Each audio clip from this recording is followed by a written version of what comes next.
What's up, guys? Monarch Caius here, and I'm finally bringing you guys my wind-up deck. Uh, oh man, I've been putting a lot of blood, sweat, and tears into this deck, just trying to track down these cards that I need for it. Let me tell you a quick story about how this deck pretty much got started for me. So I was at a locals tournament, just playing with my Monarchs, getting ready to, try and win some monies, but of course, like every other tournament, we were trading before, and I think it was actually, I want to say it was uh, what's that one dragon?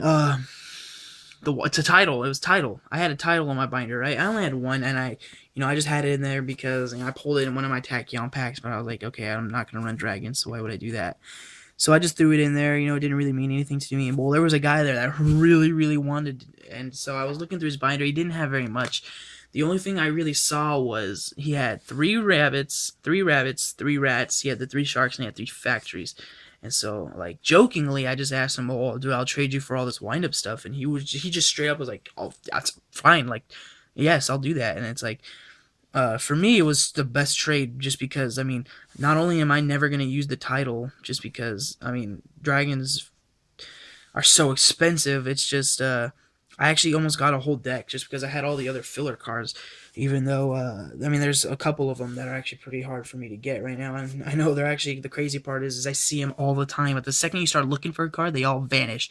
You'll never find that card again. I don't know why. Like, oh, you want Phoenix Chains? Well, sorry. The second you want them, they're done. Like, they don't exist anymore. But so yeah, that's been the main struggle with this deck for me. But the deck overall, as in its playability, is really good. It's what I like to call a toolbox deck, meaning it's like it's a very situational deck, so you can choose your plays based on the situation. You're not just going after one main goal of well, I have to do this turn or else blah blah blah blah blah. So that's why I like it. It's toolbox deck. It's just situational, and it has different tools to do different things. So I'm running 3 wind up rabbits, best floater in the game. Especially late game when things are starting to get a little tight. Uh, if you can just blast through your deck, your opponent's hand, the hand that they have, and try and dwindle their resources, even if you take a beating in the process. Once it starts to get to late game and they're either top decking or they don't have very many good cards in their hand, this card just becomes the most valuable card in your deck just because it's constantly coming back and poking them for that 1400. And especially if you have more than one coming back, it starts to get super overwhelming, and it's basically almost a game from there. So it's just such a good floater, and he's just always there. Actually, I'm just gonna set him up like this, put cards on top of him. So of course, next we got 3 rats. Nothing different here. Same thing. It's just your Monster Reborn, basically, for your windups, and it's definitely helps with your plays, and it's just for those rank 3 plays. And then you run, of course, the 3 Sharks. This is for the rank 5, rank 4s, rank 3 plays, rank anything plays, just because Shark is a boss. Like, he does whatever you want. He's Shark. Like, you want him to swim, bite some guy in the leg, your opponent, dude will do that for you, because he's Shark, and he's a cool guy like that. But yeah, so the 3 sharks, your versatility. Then I ran the soldier, the warrior, and the magician. The one-ofs of the wind-ups. This is actually probably the hardest part of the main deck for me, deciding whether to run 2 warrior, 2 soldier, or the one of each, which is obviously went with the one of each. And the reason why I went for the one of each is because warrior has really good versatility, meaning that you can boost when your wind-up monster is up a level, but at the same time, soldier is just like a beat stick. Like, he can get up to 22, and at the same time he can get himself up to level 5, so it also helps your rank 5 plays. The only reason soldier is in here, and instead of the other warrior, is just because if I'm top decking one of these 2 late game, I'm rather probably top deck the soldier, just because he can become a 22, and even after his effect wears off, he's still at 18, which is not the best, of course, but it's a lot better than 1200. So that's the reason why he's in there. I then run 2 of the tour guides. Tour guides obviously is just to speed up your rank 3 plays. Super clutch in the late game. Also, like, nothing better than top decking a tour guide. Like, it's just the best feeling ever. 2 Valors. A lot of people aren't running Valor anymore. Valor is starting to become more of a dead card, and the way I see it is when less people start running Valor, the more deadly Valor becomes, just because, I mean, if your opponent's trying to go off for a play, not expecting you're going to have a Veiler in your hand because nobody runs anymore, Veiler becomes even more valuable because they'll go off for a play, waste off all their resources, and when they get to that one card, because every, chain of monsters is going to have that one card that once you Veiler it just ends everything. So that's why I love Veiler so much, because people go off for those combos, and it's like, no, no, sorry, excuse me, no. Like, I will not allow you to do that. So that's why I definitely like Veiler so much. Next, I run a bear and a grand mole.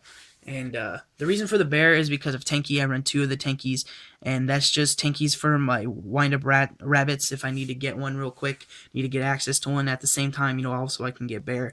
And bear's in here just for monster removal. Like, I can just pitch a tanky and pop a monster on the field, and that's why I like him definitely a lot. Because this deck, sometimes you're going to get to a point where it's like, man, I really need to get rid of something on the field, and that's what Bear's in there, just because he definitely takes care of those. So, yeah, that's the monster. Oh, and Grand Mole in combo with Rabbit is ridiculous, especially late game, since Rabbit's always going to be coming back. You have that Grand Mole to kind of just, pop something off the field, and then it comes back to your hand. And while their thing goes back to the hand, it's going to be gone next turn. So, it's just, wow, especially with the back row this deck runs, it's like, you're going to Grand Mole them, and they're bringing their monster out while your thing is banished, you're open, and it's like, oh, do this, and it's like, they're never attacking you, so that's why that's in there. Super good combo like that. 3 factories, obvious reasons, it's factory, it's staple in wind-up decks, just helps you get your searches off, and if you don't, it's factory, come on. 3 MSTs, just because there's a lot of back row cards that will mess up this deck. So this deck definitely takes care of them. And, it just especially helps with your combos, knowing you're not going to run into a Mirror Force or something like that. 2 tankies, like I said earlier, it's for the, get the rabbit plays going off more consistently, also for the popping with bear. The 3 staples for me, Dark Hole, Book of Moon, and Duality. Now, a lot of people actually run 3 dualities, which for me is just too much, just because this deck does special summon quite a bit. Actually, special summons a lot. So, I think 3 is way too much. I'm not a big fan of Mind Control because, I guess with this deck it's alright just because of the amount of things you can do with it, but I don't know. For me, I'm going with Duality all the way. But only one. We'll just stick with one for the moment. For the traps, 2 D prisons. It's D prison, like nothing really to go with there. So actually, everybody already knows this, but for the people that are a lot of people when they're first starting to get into Yu-Gi-Oh, they're playing with certain cards. This card, the reason why it's so good is because it banishes your monster, or the monster that's attacking, instead of destroying it. So that's why it's so good, because a lot of monsters get their effects when they're destroyed something. So that's why they'll attack with it, and when you deprison it, it doesn't get that effect. So just in case, like, somebody didn't understand. I know most people do, and they're probably like, what the heck, we already know that. But 2 Call the Haunted, just to get my plays going a little bit faster. Sometimes if I have a card in my graveyard, I'm like, wow, I really could use that right now. That just gives me access to that. 2 Sakuretsu armor. Now, I know exactly what everybody's thinking the second I put this card. What? He runs that? That's the worst card ever. The literal only reason I'm running this card is because I only have 1 Fiendish Chain. If I had 2 Fiendish Chains, these things would be out in a heartbeat. I hate this card. I despise it just by the fact that it destroys. Like, it's disgusting. I'm not a fan of it. It's just, I don't want to run just 1 Fiendish Chain and then 1 Sakuretsu, because for me that's just, that's disgusting. But the second because what's stupid is I had 3 Fiendish Chains, but of course, I'm running Monarchs. I'm like, oh, I don't need back row, and some guy wants to make a really good trade for me for these Fiendish Chains, and I'll trade them away, and then bam, I'm like a deck where I need them. It's super annoying. So that's why those are in there, unfortunately. Then there's a lot of one-ofs, of course, is the Bottomless, the Torrential, which is amazing with Rabbit. Compulse, Mirror Force, which is probably going to get bumped up to 2. Actually, as a matter of fact, what I'm probably going to do right after this video, I didn't think of it until literally the second, is just bump up Mirror Force to 2 and then put in that Fiendish. So, yeah. And then, warning. To the side deck. The side deck is definitely going to need a lot of improvements, but it's what it is for right now. I run 1 Blaster in my side and with another Bear, just because if there's a certain deck I'll play where there's that 1 monster I just need to get rid of. Hold on, let me focus a little bit. I didn't realize I didn't really do anything. Sorry, I'm doing this all on my phone. So, yeah, so the Bear definitely gives me access to the or the blaster gives me access to pop in a monster on the field by discarding a bear, maybe a magician that I don't need. So that's why it's in there. Also, it helps me with my OTK plays, just because, I mean, once my bears get into the graveyard, they're just sitting there not doing anything. So if I can get another 2800 attack monster on the field, that definitely can help with those. 2 level limits, just because all of the monsters I run in here are basically level 3 or lower, and all the ones that are level 4 I don't attack with usually. So that's why those are in there, and especially since it's XYZ based, you know, they're ranks, not levels. 1 instant fusion, even though I don't have a target for it yet, but it's just in there because I'm not going to run this deck for a while, because you'll see with the deck there's a lot of proxies. 1 D fissure and 1 macro, just because, I mean, a lot of this deck can get a lot of combos off with these still, you know, without access to the graveyard, so that's why it's super good. Imperial Iron Wall for dragons, I would run 3 of these, but I don't have 3, so that's why that's there. 2 Mind Crush, just because, I don't know, my side deck really works really weird. I have to make it more situational for the main decks that I'm playing, but this is for those search decks, like, you know, oh, I'll search for this, and it starts off their play, it's like, oh, Mind Crush, and, you know, that's how I like it a lot. And then 2 DNA surgeries, just for those, you know, type decks. I don't know. My side deck isn't really good, it's just I kind of like threw it together so I could have one, and then 2 dust, just to take care of things that try and mess with me. Now, my side deck has a lot of proxies in it, so don't hate me, but Wind Up Zenmaines, Temtempo, Acid Golem, Leviair, Soul of Silver Mountain, and then the Invoker, which is like 30 bucks, so that's pretty sad, so I can't have one yet. If I'm seeing like I'm going really fast, it's because I have a certain time that I can do this, and I'm starting to get into that zone of no return. But Photon, Pappy, aka Butterfly, Steel Swarm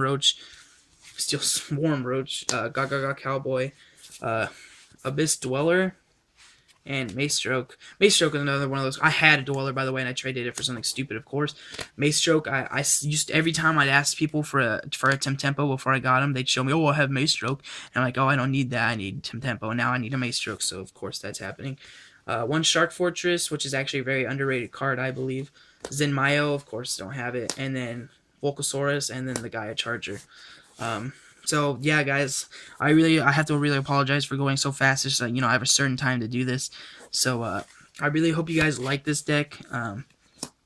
It's I mean, I really like it personally, but leave a like, you know, subscribe, and drop a comment. I really want to hear some feedback on it. Actually, right after this video's posted, I'm gonna be making a another Monarch deck update. So yeah, this has been Monarch Caius, guys, and peace.